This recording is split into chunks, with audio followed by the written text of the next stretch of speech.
इन शब्दों के साथ, सुबह का नहीं है जो, वो शाम का नहीं, जो राम का नहीं वो किसी काम का नहीं। जय श्री राम।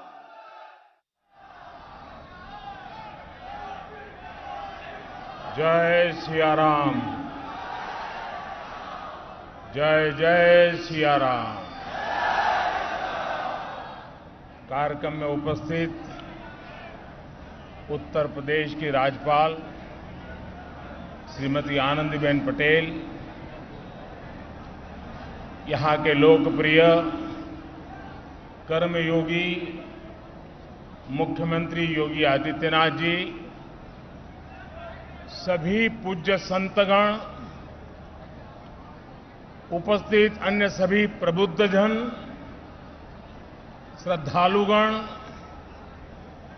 देवी और सज्जनों,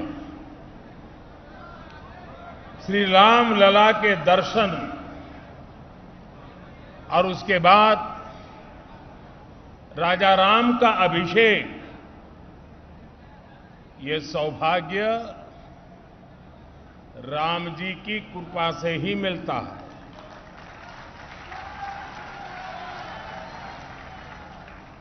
जब श्री राम का अभिषेक होता है तो हमारे भीतर भगवान राम के आदर्श और मूल्य और दृढ़ हो जाते हैं। राम के अभिषेक के साथ ही उनका दिखाया पथ और प्रदीप्त हो उठता है। अयोध्या की तो रज रज में, कण कण में उनका दर्शन समाहित है। आज अयोध्या की रामलीलाओं के माध्यम से, सरयू आरती के माध्यम से, दीपोत्सव के माध्यम से और रामायण पर शोध और अनुसंधान के माध्यम से ये दर्शन पूरे विश्व में प्रसारित हो रहा है। मुझे खुशी है कि अयोध्या के लोग, पूरे उत्तर प्रदेश और देश के लोग इस प्रवाह का हिस्सा बन रहे हैं। देश में जन कल्याण की धारा को गति दे रहे हैं। मैं इस अवसर पर आपको, देशवासियों को और विश्व भर में फैले हुए राम भक्तों को भी हार्दिक बधाई देता हूं। मैं प्रभु श्री राम की पावन जन्मभूमि से सभी देशवासियों को आज छोटी दीपावली के पर्व पर कल के दीपावली की भी हार्दिक शुभकामनाएं देता हूं। साथियों, इस बार दीपावली एक ऐसे समय में आई है जब हमने कुछ समय पहले ही आजादी के 75 वर्ष पूरे किए हैं। हम आजादी का अमृत महोत्सव मना रहे हैं। आजादी के इस अमृत काल में भगवान राम जैसी संकल्प शक्ति देश को नई ऊंचाई पर ले जाएगी।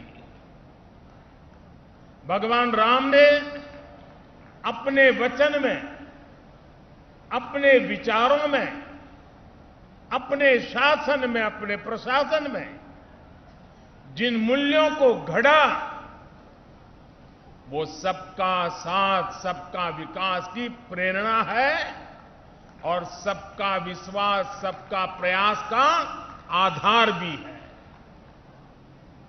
अगले 25 वर्षों में विकसित भारत की आकांक्षा लिए आगे बढ़ रहे हम हिंदुस्तानियों के लिए श्री राम के आदर्श उस प्रकाश स्तंभ की तरह हैं जो हमें कठिन से कठिन लक्ष्यों को हासिल करने का हौसला देंगे। साथियों, इस बार लाल किले से मैंने सभी देशवासियों से पंच प्राणों को आत्मसात करने का आह्वान किया है। इन पंच प्राणों की ऊर्जा जिस एक तत्व से जुड़ी हुई है वो है भारत के नागरिकों का कर्तव्य। आज अयोध्या नगरी में दीपोत्सव के इस पावन अवसर पर हमें अपने इस संकल्प को दोहराना है, श्री राम से जितना सीख सके सीखना है। भगवान राम मर्यादा पुरुषोत्तम कहे जाते हैं। मर्यादा मान रखना भी सिखाती है और मान देना भी सिखाती है। और मर्यादा जिस बोध की आग्रही होती है वो बोध कर्तव्य ही है। हमारे धर्म ग्रंथों में कहा गया है, रामो विग्रहवान धर्मः, अर्थात राम साक्षात धर्म के यानी कर्तव्य के सजीव स्वरूप है। भगवान राम जब जिस भूमिका में रहे उन्होंने कर्तव्यों पर सबसे ज्यादा बल दिया। वो जब राजकुमार थे तो ऋषियों की, उनके आश्रमों और गुरुकुलों की सुरक्षा का कर्तव्य निभाया। राज्याभिषेक के समय श्री राम ने एक आज्ञाकारी बेटे का कर्तव्य निभाया। उन्होंने पिता और परिवार के वचनों को प्राथमिकता देते हुए राज्य के त्याग को, वन जाने को अपना कर्तव्य समझ करके स्वीकार किया। वो वन में होते हैं तो वनवासियों को गले लगाते हैं, आश्रमों में जाते हैं तो मां सबरी का आशीर्वाद लेते हैं। वो सबको साथ लेकर लंका पर विजय प्राप्त करते हैं और जब सिंहासन पर बैठते हैं तो वन के वही सब साथी राम के साथ खड़े होते हैं, क्योंकि राम किसी को पीछे नहीं छोड़ते। राम कर्तव्य भावना से मुख नहीं मोड़ते। इसलिए राम भारत की उस भावना के प्रतीक है जो मानती है कि हमारे अधिकार हमारे कर्तव्यों से स्वयं सिद्ध हो जाते हैं।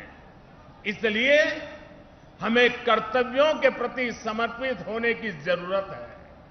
और संयोग देखिए, हमारे संविधान की जिस मूल प्रति पर भगवान राम, मां सीता और लक्ष्मण जी का चित्र अंकित है, संविधान का वो पृष्ठ भी मौलिक अधिकारों की बात करता है।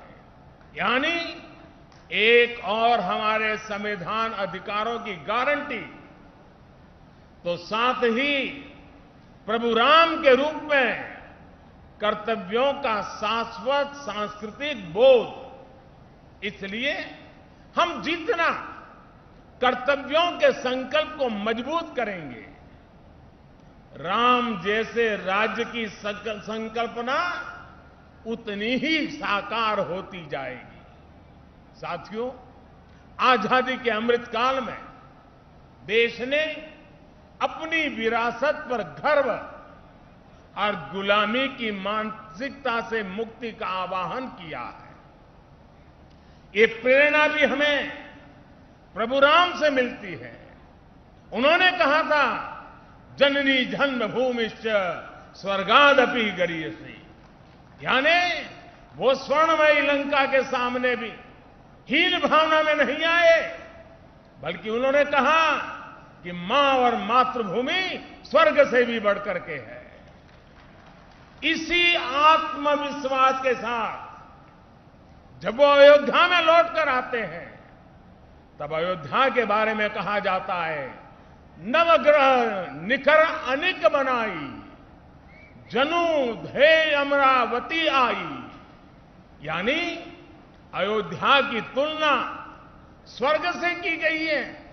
इसलिए भाइयों और बहनों, जब राष्ट्र निर्माण का संकल्प होता है, नागरिकों में देश के लिए सेवा भाव होता है, तो भी और तभी राष्ट्र विकास की असीम ऊंचाइयों को छूता है। एक समय था जब राम के बारे में, हमारी संस्कृति और सभ्यता के बारे में बात करने तक से बचा जाता था।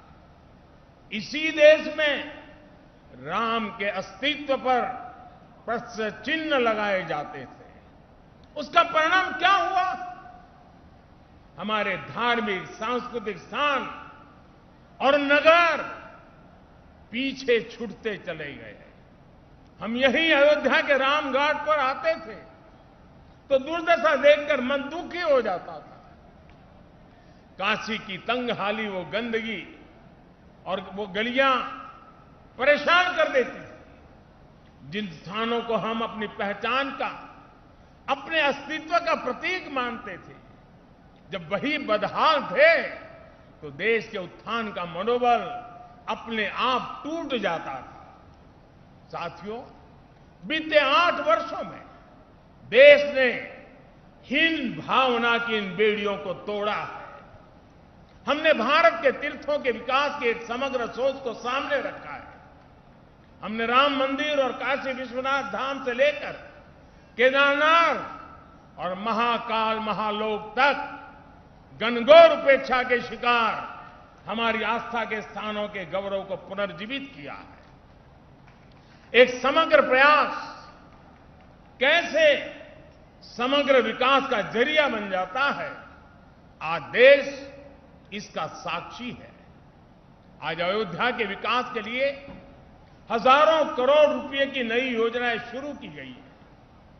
सड़कों का विकास हो रहा है, चौराहों और घाटों का सौंदर्यीकरण हो रहा है, नए इंफ्रास्ट्रक्चर बन रहे हैं।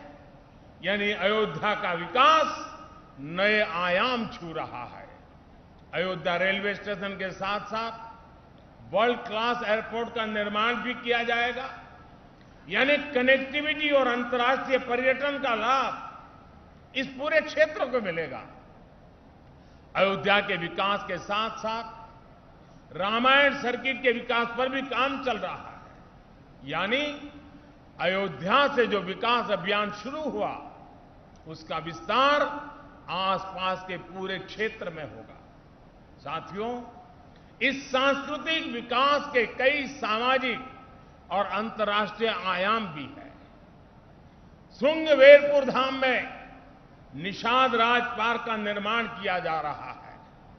यहां भगवान राम और निषाद राज की 51 फीट ऊंची कांच से प्रतिमा बनाई जा रही है। ये प्रतिमा रामायण के उस सर्व समावेशी संदेश को भी जन जन तक पहुंचाएगी, जो हमें समानता और समरसता के लिए संकल्पबद्ध करता है। इसी तरह अयोध्या में ट्विन होम मेमोरियल पार्क का निर्माण किया गया है। ये पार्क भारत और दक्षिण कोरिया अंतर्राष्ट्रीय संबंधों को प्रगाढ़ बनाने के लिए दोनों देशों के सांस्कृतिक रिश्तों को मजबूत करने का एक माध्यम बनेगा। अब कल्पना कर सकते हैं, इस विकास से, पर्यटन की इतनी संभावनाओं से युवाओं के लिए रोजगार के कितने अवसर पैदा होंगे। सरकार ने जो रामायण एक्सप्रेस ट्रेन चलाई है, वो स्पिरिचुअल टूरिज्म की दिशा में एक बेहतरीन शुरुआत है। आज देश में 4 धाम प्रोजेक्ट हो, बुद्ध सर्किट हो या प्रसाद योजना के तहत चल रहे विकास कार्य हो, हमारा यह सांस्कृतिक उत्कर्ष नए भारत के समग्र उत्थान का श्री गणेश है। साथियों, आज अयोध्या नगरी से मेरा पूरे देश के लोगों के लिए एक प्रार्थना भी है, एक नम्र निवेदन भी है। अयोध्या भारत की महान सांस्कृतिक विरासत का प्रतिबिंब है। राम अयोध्या के राजकुमार थे, लेकिन आराध्य वो पूरे देश के हैं। उनकी प्रेरणा, उनकी तपस्या, उनका दिखाया मार्ग हर देशवासी के लिए है। भगवान राम के आदर्शों पर चलना हम सभी भारतीयों का कर्तव्य है। उनके आदर्शों को हमें निरंतर जीना है, जीवन में उतारना है और इस आदर्श पथ पर चलते हुए अयोध्या वासियों पर दोहरा दायित्व है। आपकी डबल रिस्पॉन्सिबिलिटी है मेरे अयोध्या के भाइयों बहनों। वो दिन दूर नहीं जब विश्व भर से यहां आने वालों की संख्या अनेक गुना बढ़ जाएगी। जहां कण कण में राम व्याप्त हो, वहां का जन जन कैसा हो, वहां के लोगों का मन कैसा हो, ये भी उतना ही अहम है। जैसे राम जी ने सबको अपनापन दिया, वैसे ही अयोध्या वासियों को यहां आने वाले प्रत्येक व्यक्ति का स्वागत अपनत्व से करना है। अयोध्या की पहचान कर्तव्य नगरी के तौर पर भी बननी चाहिए।